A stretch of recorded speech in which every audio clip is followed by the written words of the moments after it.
The wall has to be there. You need it. John, you need the wall. I mean, it's wonderful. I'd love not to build the wall, but you need the wall. And I will tell you this, the ICE officers and the Border Patrol agents, I had them just recently up, they say if you don't have the wall, you know, in certain areas, obviously, that aren't protected by nature, if you don't have the wall, you cannot have security. You just can't have it. It doesn't work. Welcome. Got it. Welcome back to Hannity here with reaction to my opening monologue and the president's big bipartisan meeting on immigration at the White House today. Counsel to the president, Kellyanne Conway, is back. Good to see you, Kellyanne. Here, the president put out this tweet earlier tonight, and he said, building the wall, and we heard him over and over again, it's imperative. I know that conservatives, friends of mine, they doubt because they've been promised again and again and again. We always get the consideration, amnesty, never the wall. We always get the spending increase, never the tax cut. Now we have the tax cut.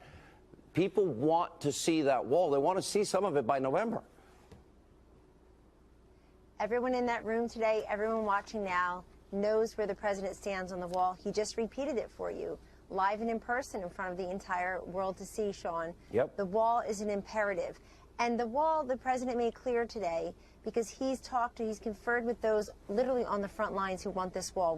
He asked the ICE agents, he asked the Border Patrol agents, he asked those on the front lines what they need. Secretary Nielsen has asked her, folks, what do you need to be able to do your job, to make us a more safe and secure nation? And they've all said, we need this type of secure, we need a border. You know, we have spent billions of dollars over decades helping other countries secure their own borders, their own sovereignty. It's high time we did it in our country, and this is the leader who will make it happen, Donald Trump. I think in the span of 1 hour today, you saw in full the three major promises this president has made to the country: security, prosperity, and transparency. The transparency is obvious. Even some of his greatest critics in the media were flabbergasted, really stunned but appreciative, that this president held forth on camera for a full hour with no filter, no script for anybody, just a conversation, bicameral, bipartisan, unprecedented in that way in the cabinet room. Secondly, the security. This president knows his first obligation is to keep us safe and secure in this country. You do that with a wall. The wall, the southern border is 2,000 miles. About 800 or so might be the physical wall. There are mountainous and river areas where you can't put a physical structure, but you can put fencing, you can have technology, you can put more agents there. It makes us more safe and secure. People are already not crossing as much as they did illegally because this man is president, because they know walls are being built, because they know that folks are tougher. We don't want the poison, the drugs coming over our border. We don't want people here illegally through chain migration and the visa lottery. And finally, the prosperity. Economic security and national security go hand in hand. And you see what's happening with this president, his leadership, his bold actions along with that of the Republicans in Congress, and that massive tax cut for the middle class. They are making this country more prosperous. Consumer confidence, unemployment levels down for African Americans, for teens, for Hispanics, for women, for all of America. All the confidence measures up. National security, economic security go hand in hand. The wall is not negotiable. The Democrats came there today basically saying DACA is not negotiable, give us a clean DACA bill. The president said no.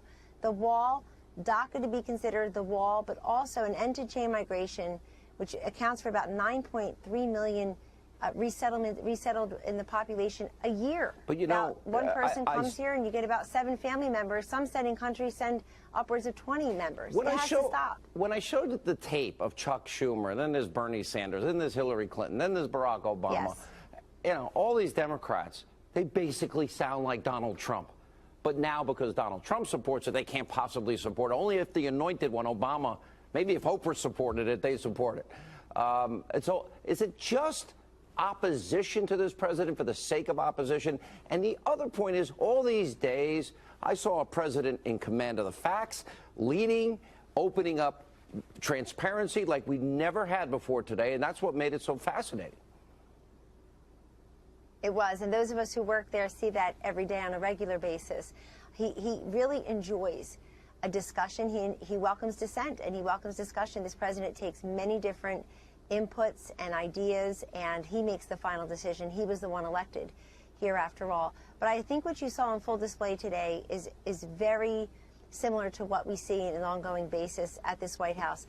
And let me just say this. When you ask what's different now, sure, what's different for these Democrats, including Hillary Clinton, they are crowing and bragging about how much she doesn't think we should have people crossing illegally and we should have borders. And wow, she should have said that in 2016. She might have made some of those states more competitive, although anyway, we would have won anyway. But the fact is that what's changed is, number one, they have a president who's willing to actually do it. And just like with these tax cuts, just like with moving the embassy to Jerusalem, people have promised it, but they never thought they'd have a president who would do it. Number two, they are beholden, many of them, to special interest. And this is a president who's talking about national interest, not special interest. Last question, quick answer. We're running out of time. For 2018, isn't it good for the Republican Party to be able to say, see, we're keeping our promise? We have 200 or 300 miles of the wall done now. Take a look at it. We meant it. We got it done. No doubt. We didn't get here overnight. We know the wall can't be built overnight, but people seeing that it is happening, that you have a physical wall, you also have technology, you have fencing in places where a physical wall cannot happen. And most importantly, you end the chain migration, the diversity visa lottery, and you show people about that southern border that we have more ICE agents there. We need to empower these men and women with the tools they need to do their jobs. All right, Kellyanne, thanks for staying up late. I know you're always up early. We appreciate it. When we come back. My gut reaction when I first saw the headlines is, wow, this is not good for Donald Trump. But when you take a closer look and drill down on these news stories about Robert Mueller wanting to set up an interview with the President of the United States in the coming weeks, the picture looks just a little bit different. This was a story broken by NBC, then confirmed by the New York Times and the Washington Post. Both seem to have the same two unnamed sources, maybe one on each side. And of course, it's never a great day when you're under investigation, or your administration or your campaign is under investigation by a special counsel. The notion of the president himself having to go into some kind of interview / deposition where you could get tripped up. But it was inevitable in this probe. I remember when Ken Starr took Bill Clinton before a grand jury. It was at the White House, but nevertheless, that was a pretty high stakes moment. That was the famous, it all depends on what the definition of is testimony by the 42nd president. But here's the thing, from the indications and the leaks and the stories I've been looking at, it looks like Mueller is focusing on what you might call the obstruction of justice part of the investigation. Now, that's serious stuff.